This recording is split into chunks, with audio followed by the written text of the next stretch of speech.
Bien-aimés, que le Seigneur vous bénisse abondamment dans le nom souverain de Jésus-Christ de Nazareth. Aujourd'hui, nous allons parler du baptême dans le Saint-Esprit ou le baptême du Saint-Esprit. Nous allons d'abord nous focaliser sur le mot baptême, le verbe baptiser qui signifie plonger, émerger, plonger dans, émerger dans, donc noyer totalement. Donc, c'est ce que ça veut dire le mot baptiser ou le mot baptême. Baptiser dans le Saint-Esprit, c'est être plongé totalement dans le Saint-Esprit. Quand nous parlons de recevoir le baptême du Saint-Esprit, c'est être plongé totalement dans le Saint-Esprit.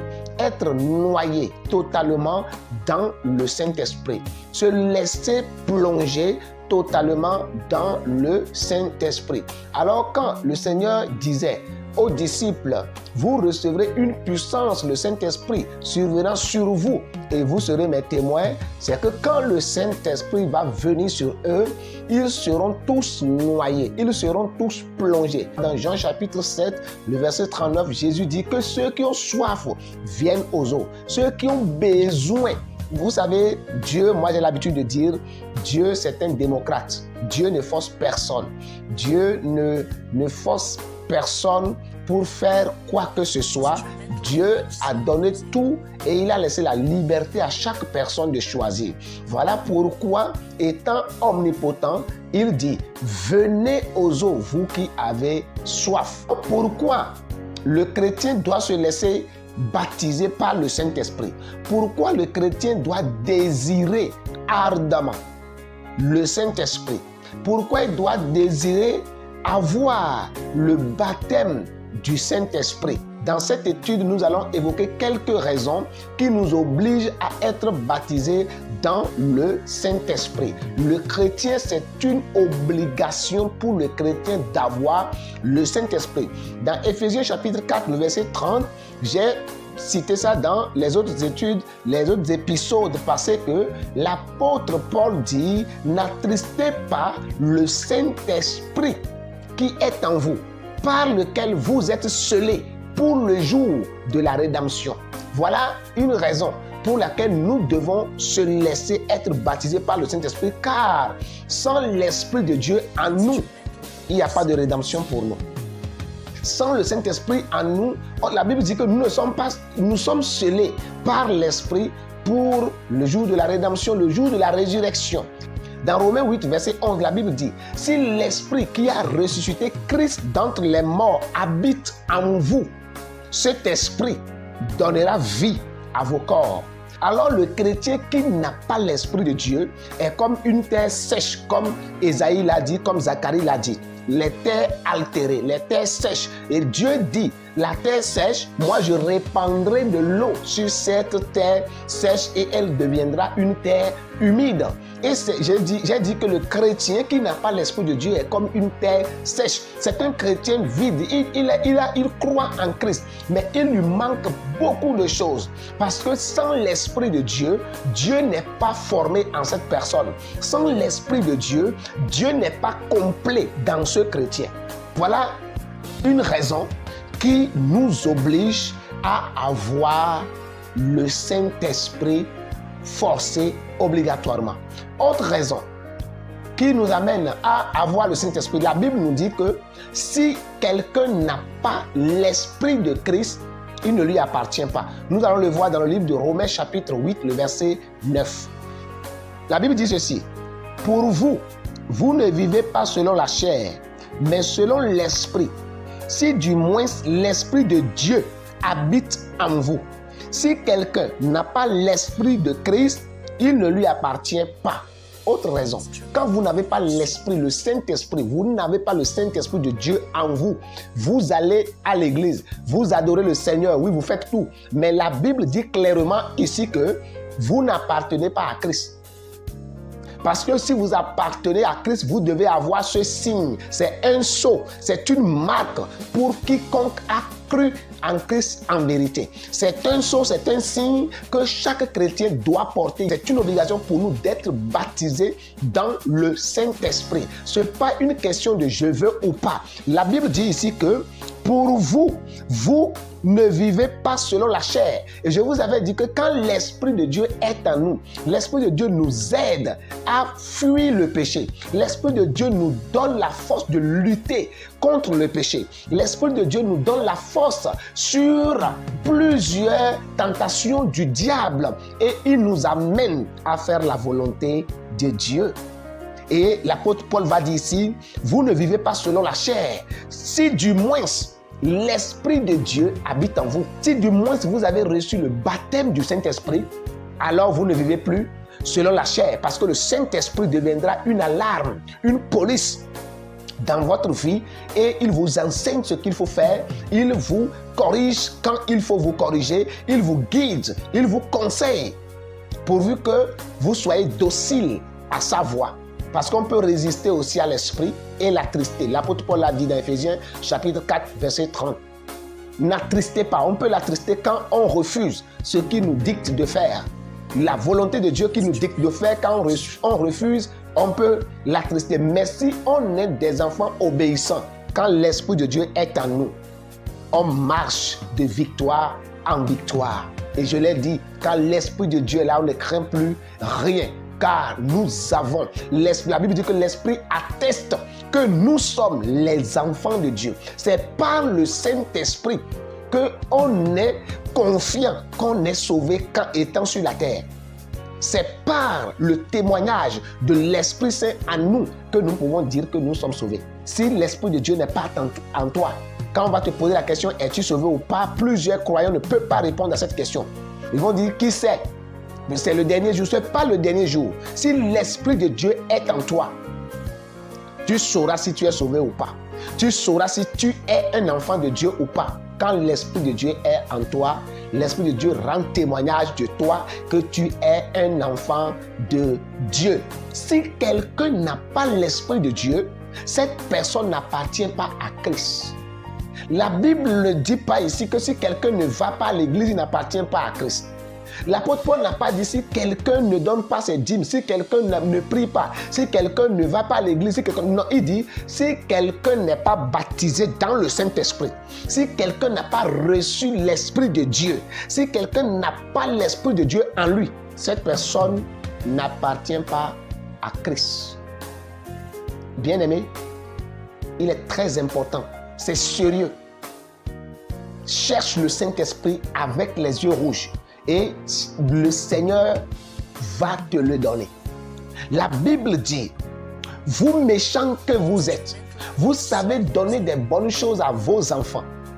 À plus forte raison, le Père Céleste ne vous donnera pas le Saint-Esprit.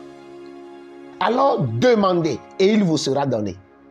Bien-aimé, ce n'est pas de la magie. On ne l'achète pas quelque part. On ne paye pas pour l'avoir. Il faut avoir la soif dans le cœur et prie et demande l'Esprit de Dieu. Dans Actes chapitre 19, le verset 2, l'apôtre Paul va rencontrer les 12 disciples de Jean et il va leur poser une question étonnante.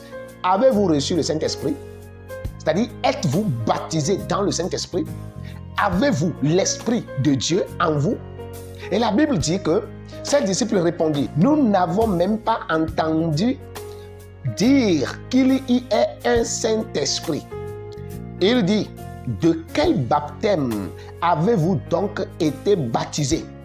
Et il répondit, du baptême de Jean, c'est-à-dire le baptême par immersion, baptême d'eau. La Bible dit que ils ont dit, nous n'avons même pas entendu parler qu'il y a un Saint-Esprit. Voilà pourquoi j'ai dit comprendre et recevoir le baptême et les dons de l'Esprit Saint. Quand vous ne comprenez pas, vous n'avez jamais entendu parler de ça, vous ne pouvez pas comprendre. Je sais que par cette vidéo, par ces enseignements, le Seigneur va utiliser ces enseignements pour baptiser plusieurs personnes. Voilà pourquoi ne garde pas la vidéo seule, partage la vidéo.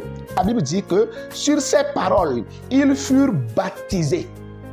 Dans le verset 5, ils furent baptisés au nom du Seigneur Jésus lorsque Paul eut leur eut imposé les mains, le Saint-Esprit vint sur eux et ils parlaient en langue et prophétisaient.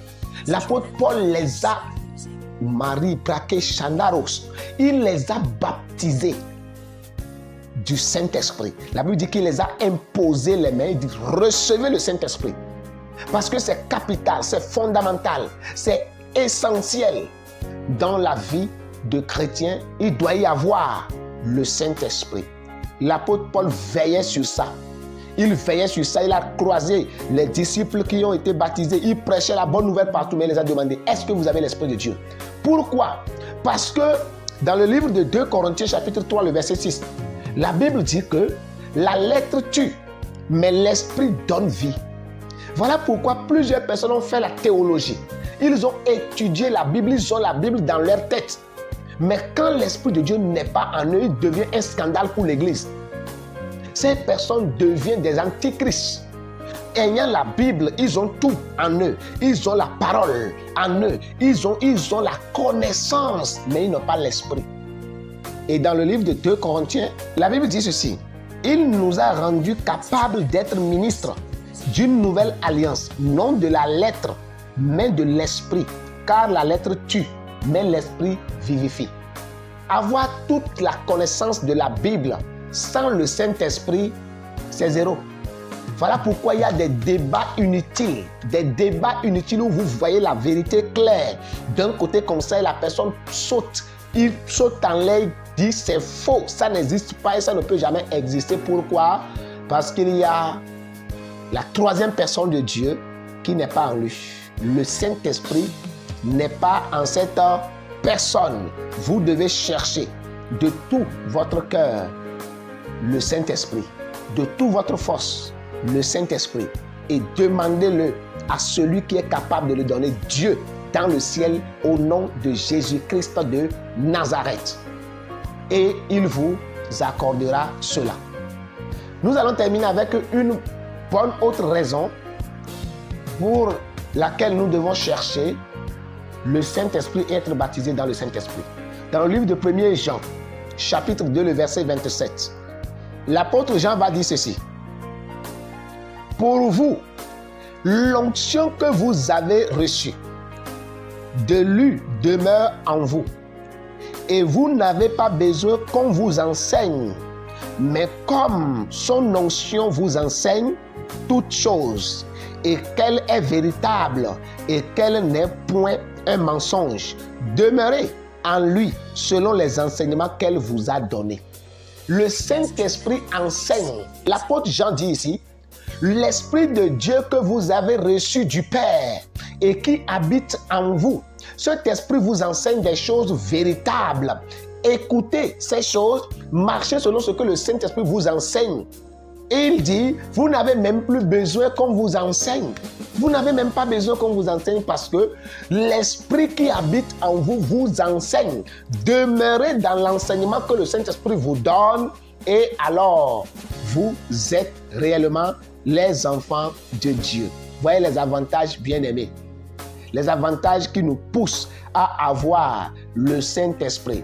Les avantages qui nous poussent à chercher de tout notre cœur l'Esprit de Dieu et se laisser baptiser par l'Esprit de Dieu. Quand l'Esprit de Dieu est en nous, il nous enseigne, il nous révèle, il nous montre des choses meilleures et nous avons des témoignages. L'apôtre Paul, qui n'a pas vécu avec Jésus-Christ, enseigne la parole avec autorité par la révélation qu'il a reçue de la part de notre Seigneur Jésus-Christ en recevant l'onction, le baptême dans le Saint-Esprit.